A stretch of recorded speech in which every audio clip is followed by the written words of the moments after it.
All right, we are going to go over some of the settings in Firefox. And what I want you to do is pay particular attention to the menu in the upper right-hand corner here. In Windows, that's where the menu is. I don't know where it is on a Mac, but that's where the Firefox menu is on Windows.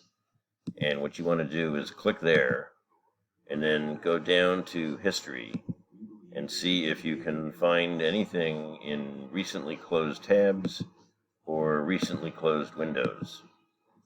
If those are empty, then you have nothing to recover.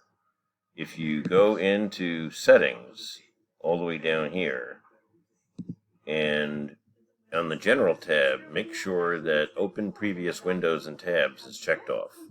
You want this checked off because when Firefox normally shuts down without this, it throws all of its data away and starts clean. You want to recover your previous session. You also want to make sure that you have sync turned on. Syncing, you need to first create an account, and once syncing is turned on, you want to make sure that you're syncing your open tabs.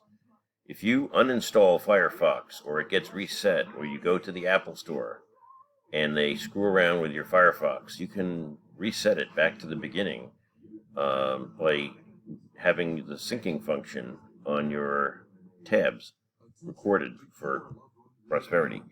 So turn on Drive Sync on Firefox Sync, and you should be in good shape.